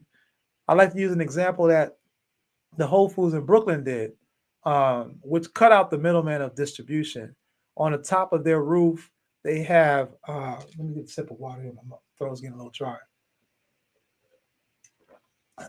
On the top of their roof, they created their own ecosystem where they have farming on the roof. They have a greenhouse and they grow all their greens there. So no longer do they have to wait for a shipment to come in. They harvest on the roof, bring it right downstairs, put a price tag on it, and sell it. And this is the blueprint of what they had when they created it. I believe it was in 2014. And this is what it looks like today. And I used to shop at that store. But the point is that you might not be able to do it on a large scale, but guess what? You can do it yourself. Same way. You can grow your own food in your backyard instead of having to go to Whole Foods and pay a whole paycheck to get some spinach or to get some arugula or to get some green onion. You can basically grow it in your backyard or replenish it by scrapping.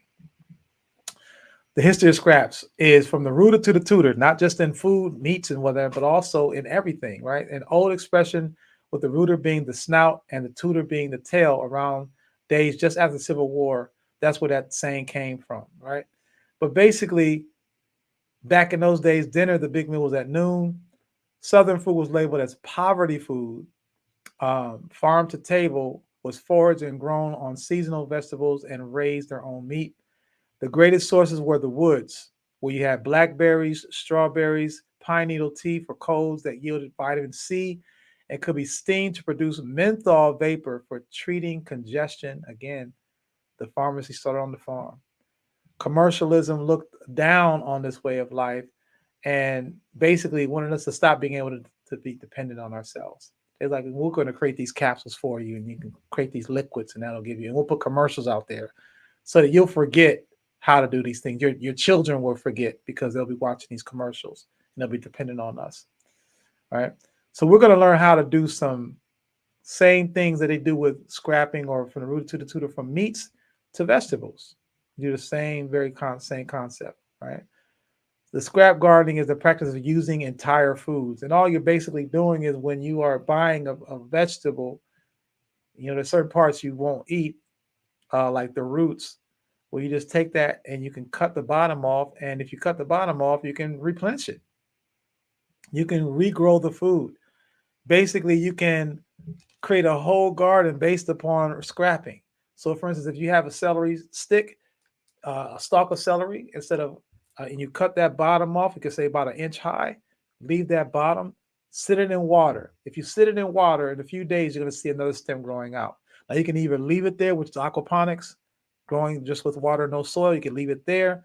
There will be, if you don't have good air circulation, there could be some mold. So you want to make sure you got some fans going around it, not directly on it, but some circulation of air to keep the water from being stale. Or you can put it in soil. Once it starts to grow, you can put it in soil and it'll grow as it naturally did before. Now, you might get 1 or 2 generations out of it. So it's not going to say it's going to grow indefinitely. That's something I learned. I thought, I'll be able to do it indefinitely. No, you still might need to go and buy it from the store, occasionally, but it'll at least cut it in half. If you're buying green onions every week, you might now have to only buy it every 2 or 3 weeks, because you're going to get 2 or 3 cycles out of scrapping those green onions, right? And it's going to save you a lot of money. Plus, you grew it yourself, so you know what it is, right? So here are 11 vegetables you can regrow with kitchen scraps: celery, lettuce, potatoes, scallions, garlic, carrot greens, peppers, mushrooms, ginger, pumpkins, tomatoes. These are things you can take the seeds, and all of these seeds that are in the green pepper, each of those seeds can grow multiple green peppers. So you open up a green pepper, you might see 30 or 40 seeds, and you might get maybe 4 or 5 different seeds from each peppers from each seed. So you're talking about 4xing, 10xing, from one pepper into multiple peppers if you grow it right. Tell me that's not going to save money in your wallet, right? And also, it's going to be grown without pesticides because you grew it yourself. I take green onions all the time and I replenish those. I get about 2 or 3 generations out of those, and I cut them. And then when I need to go buy some more, I'll go buy some more and I cut them, and I'll take the roots and plant it in there. In about a week or 2, I have another stalk. Cut those, I'll freeze them. I'll have more than I need. I have fresh and frozen, and just keep replenishing the cycle because I love green onions.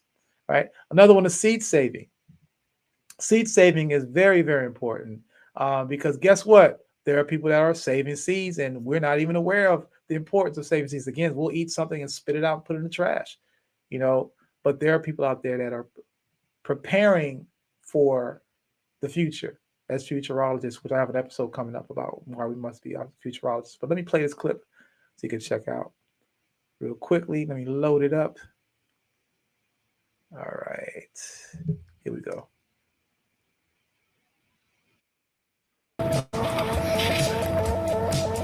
Well, the Global Seed Vault is an insurance policy in a way. Physically, it's a facility in the far north in Svalbard.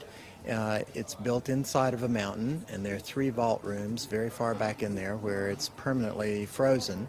And we're going to place a safety duplicate copy of the world's crop diversity there in order to protect it. Genetic material is a basis of food production, and we have responsibility for world food security. It is important we have somewhere in the world so that when we have any loss arising from this new situation, we know that we can have a backup and an insurance system. All right, and there's another clip I want to show you that also complements, the importance of seed capturing and keeping, and what folks are doing with those seeds. Wait a minute, let me come out of here real quick. Remove, come back here.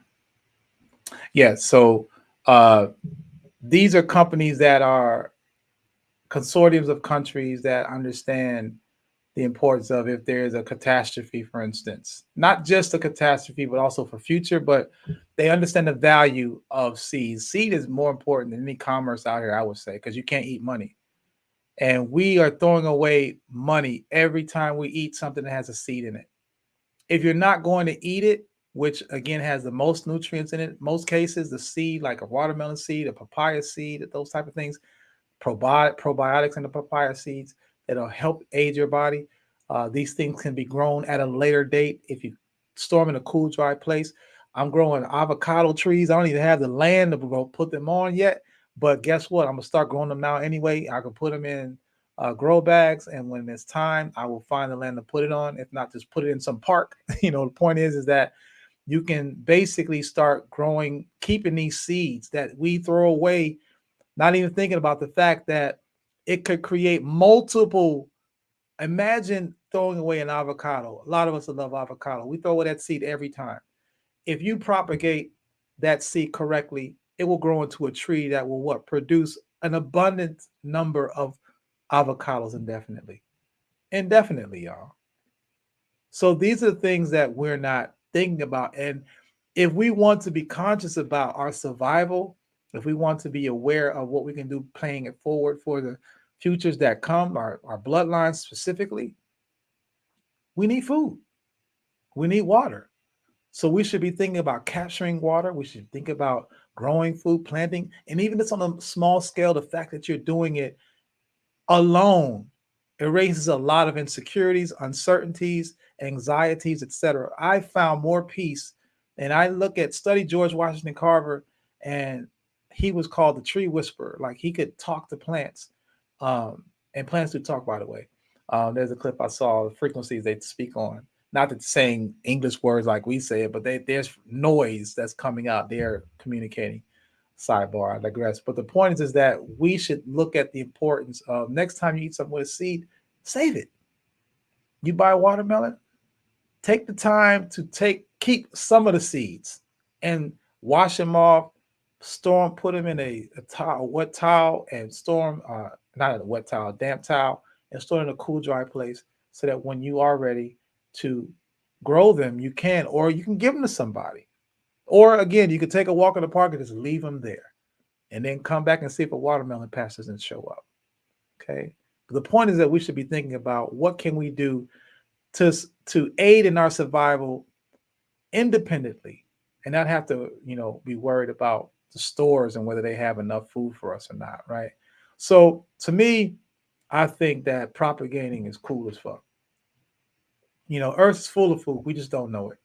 Every plant you see, whether Mother Nature put it there or a person planted it, is a result of botanical reproduction. It's not rocket science. Once mastered, you don't have to spend all your money at the grocery store. Collecting seeds is the easiest. Curbs overeating, steadies blood sugar levels, reduces cholesterol, reduces cancer, regularity, binds carcinogens. The protein helps to build your immune system, supports cell repair and new cells. These are things that we used to do, that we had to do. And now that we're in a system where we're dependent, we no longer do. But I think this is the opportune time to not have the option, because we can, again, work in a hybrid mode. I can still take from the system that I need, but also I have my own reserves. I know how to build and create and sustain in case, or also just because I can. It's important to be able to have that sustainability. How to save seeds, seed collection. Tip 1. What are things that you like to eat? Tomatoes, lemons, greens, sage, lavender, basil, black beans, garlic, watermelon. Start gathering, scrapping, or buying seeds and storing cool, dry places. Tip 2, harvesting and saving seeds from plants. Save seeds from plants which will have enough time to sprout from seed and produce a flower, fruit, or vegetable. Just pull the seeds out of the flower head. So in most cases, like for instance, when you grow lettuce, there's a stage where it's, they say that you should stop eating it at a certain pace, not because it's bad or whatever, but I guess it has a sour taste, for instance, if you're using lettuce. But once it gets long enough, you can actually take the stem or the flower itself, and you could shake out the seeds. Those are lettuce seeds inside, and you can store those lettuce seeds and plant those for another crop, right? That's out of the flower head. Two types of flower seeds that are easy to save are hollyhock seeds and poppy seeds. All right. Tip 3, making sure the seeds are dry. So, savvy seeds, you can wash them off, let them dry out. I mentioned earlier about putting them in a wet paper cloth, a paper towel. That's if you are trying to sprout them, if you're trying to regenerate them to create, because what you do, like for instance, an avocado seed, you'll wet it, then you'll store it in a cool, dry place in a cold, wet cloth and probably a sandwich bag or something. And you come back in about a week or two and you're going to see a sprout come out of it. And then that's when you put it in water, and then it's going to create the roots. And once you have a stem coming out, that's when you can now put it into, you put it in the ground or put it in soil in a grow bag or whatever, right? Storing seeds. Seeds, tip 4. Seeds may be stored in glass jars or paper packets, labeled, of course. You want to label them because, you might not be able to identify all of them. Some of them look the same.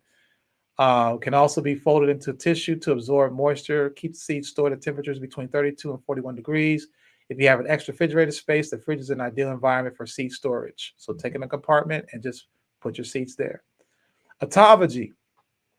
And we talked about autophagy prior, so I'm not going to go into the depths of it, but your body works like an energy power plant, and it has a system, right? I talked about in episode 8, the cheat code to losing weight and living healthier. Go back to that episode to get more in depth about it. But the point is that we should be looking at how we can use autophagy to help aid ourselves in living better lives, right? The art of autophagy in summation is the removal of recycling of the body's own tissues as a metabolic process. It helps cleanse waste from the body, provides energy, staves off chronic illnesses, the process of self-digestion by a cell through the action of enzymes originating within the same cell, the act of feeding upon oneself, the feeding of the body upon itself, as in fasting, nutrition by consumption of one's own tissues. So what autophagy basically is it, as I mentioned before, if you're eating 3 meals a day and it takes roughly 6 to 8 hours for digestion to happen, we're talking about 18 to 21 hours of digesting food throughout the day, each day, every day of your life. And a car engine can't run 21 hours a day indefinitely. You're going to have some kinks and some problems and actually some malfunctioning down the road. And this is where we get in our 40s and 50s and have these issues, be it prostates, cancers, issues with our livers and kidneys, because our body's been working overdrive, constantly digesting food 21 hours out of 24 hours a day. So autophagy is basically, you can do like a 3-day water fast where you don't put any food in your system and you're just drinking water to cleanse everything out. It allows your digestive system to repair, relax and repair. It's not working. It's not digesting food. So when it's not digesting food, it can start to repair. So now it's going to repair ailments. It's going to scrape out dead cells, carcinogenic cells, get rid of all those cells, build a whole new army of cells. Your total immune system is rebuilt in 72 hours. Now, it ain't fun to do water for 72 hours, just water, if you're used to eating something. It's a mental thing, but it's also a spiritual thing. And I usually do it in alignment with the the solstices and the equinox, summer, winter, spring, and fall. So I go 3 days and sometimes even the fourth day to reboot the stem cells. But it basically gives you a whole new clean set of your body for 90 days.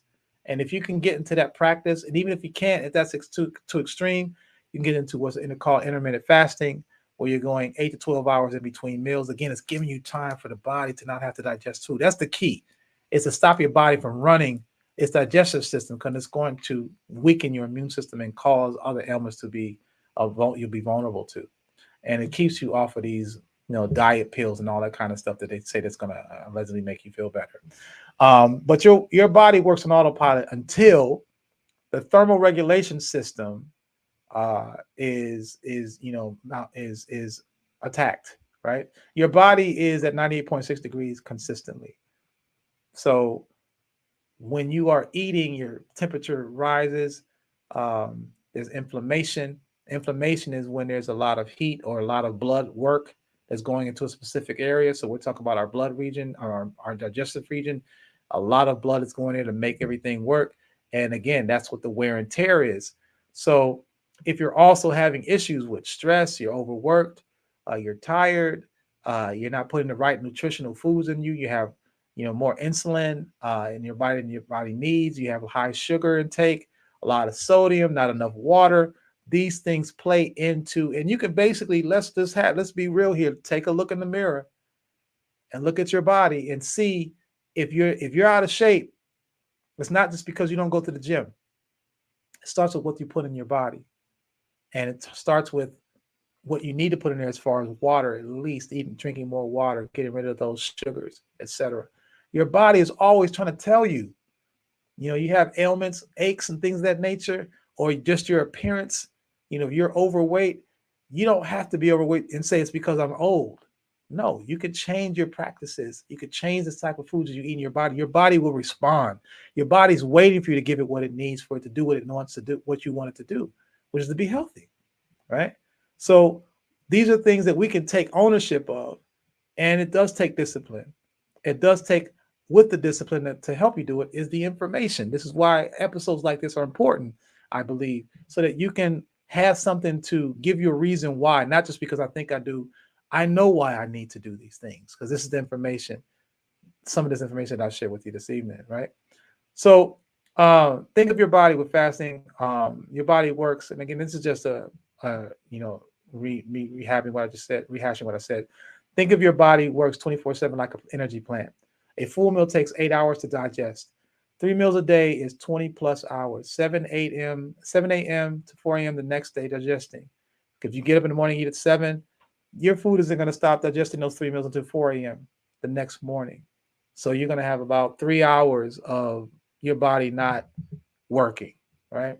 What is inflammation? Processing food raises body temperature. Like running an engine or AC can overheat, soon it needs to rest. Body also works to maintain 98.6 degrees, but it's hard to do that when it's working, right? So food that causes inflammation, bacteria, parasites, and worms are meats, which is decayed flesh. It takes the longest to break down. Acid, which is carbon. I'm sorry, I have this thing is cutting it off, and I want to make sure I'm saying what I'm right. Carbonic acid damages the kidneys, and body releases acid. This is why you're burping all the time, because your body's releasing the acid in the body. Art of juicing is a great way to counter that. When you stop consuming solid food, you allow your digestive system to rest from the exhausting task of breaking down food. Your body will utilize the energy that would normally be used for digestion to heal the body. You understand? Your body wants to heal, but I got to digest this food first. I can't heal unless because this food is in the way. So your body's trying to do it, but now you've eaten another snack, or now you've eaten another lunch or dinner. And so now I got to get all these things. Imagine yourself sitting at a desk at work, and you have someone drops a whole file, a whole slab of files on your to-do list, right here. And you got to go through each of those. Well, by the time you get halfway done, you think, all right, I've got half more to do. They come and bring you a whole nother stack. This is what's happening in our digestive system. It's trying to get rid of what you're putting in there, but you keep putting more shit on there. So it doesn't get time to rehab itself. And that's why we need to start thinking about, what are we doing to our body? This is why we're having these ailments. This is why we're poor condition. 1 out of 4 of us are having health issues, right? So the nutrients in the juice helps to cleanse, repair, and regenerate the entire body. Fasting is a natural, spiritual, emotional, and physical healer. Things taken in liquid form get to the bloodstream faster. If it's a solid, it has to break it down into juices, and then it puts it into the blood system, right? So that's what we have to think about is, well, how can I mitigate that? How can I make it quicker for my body? So this is all about sustainability, y'all. Things we talk about here. The ability to be maintained at a certain level or rate, the sustainability of economic growth, the long-term sustainability of a project, that's what it's defined as, the avoidance of the depletion of natural resources in order to maintain an ecological balance, the pursuit of global environmental sustainability, and the ecological sustainability of the planet. That's what sustainability is about. Not just the planet itself, but yourself. What are you doing to sustain yourself? What are you putting in your body to sustain and be able to perform, to be able to exist? These are things that we should be mindful of and that you can control. No one's forcing you to eat these things. Yes, they are promoting it for you to eat these things, but no one's putting it in your mouth. Only you are. You're the one that's driving to the drive-through at 12 o'clock to go get you a Chick-fil-A sandwich, right? So some things that you should know about, some closing things. The daily food menu list. Solutions. Family elements aren't hereditary. The menu is. We talk about, oh, it's in my family, I'm big boned. No, you eat the same thing that they ate. And if you see how they ended up, you're on the same track to have the same issues happen to you. There's no shame in becoming aware of what you currently eat. Take small steps. Swap out alternatives. Herbal tea instead of coffee. Coconut syrup instead of Mrs. Butterworth. Brown rice instead of white rice. Wheat or grain instead of white bread. Eat more fruits and raw, lightly steamed vegetables. Eat roughage salads once per day. Learn about herbal remedies. Daily bowel movements. Y'all, we got to take a shit. If you ain't shitting once a day, there's a problem. There's a problem. You need to get some more fiber in your body. You need to get that toxic out. Let's keeping garbage in your body. Layla Africa talks about how we were walking grave sites. We don't want to be those things, but we got toxins in our bodies. And if you ever looked at, you've been to a garbage disposal place and you can see all the type of things that grow out of it, maggots and all the type of things. Parasites are in your system if you're not getting that toxic waste out. Don't eat late. Walk large meals off. And the last one, drink water 8 ounces at a time your body weight. Right? You should be drinking water more than you drinking anything else in throughout the day. More than juice, more than liquor. You know what I mean? You should be drinking water because your body is 77% of it. So it needs water. All right. Gardening builds community. And I know that a lot of people don't like, this is what Ron Finley said. I know a lot of people out there don't like leafy greens. I don't either, but put them in your diet anyways. Right? Every black family should have a garden. All right. So this is, I know I throw a lot at you. This is what I do. You know, I'm not going to tame the information that I want to share with you all because I don't want to take time for granted. If I have an opportunity to share something, I'm going to put out as much as I can, as often as I can. Okay. So that is the goal. But, you know, my whole purpose here is to let you understand that we want to be the vanguards of our story. And in order to do that, we need to take some accountability. And I'm hoping that you found this episode was helpful, fruitful, literally, figuratively, right? And if you find this was interesting enough, I hope that you like this episode. If you have not subscribed, please subscribe, share it with other people. We got other episodes coming. And remember, as it says here, you shouldn't have to, I'm pointing in the wrong direction. You shouldn't have to ask permission. I'm pointing in the wrong direction. Right there, y'all. I'm going to get my metrics right? You shouldn't have to ask permission to take care of yourself. So I'm hoping you found this evening's episode was dope. And I look forward to seeing you for the next episode. We will be live when I'll be talking about the Olympics coming up next week. So until then, continue abundance your way. I wish you nothing but the best. Stay focused. We got this because our ancestors said so. And more importantly than anything else is I want you all to know that you are loved and that I hope that we will continue to prosper in this space. All right. Peace and love, y'all. Bless.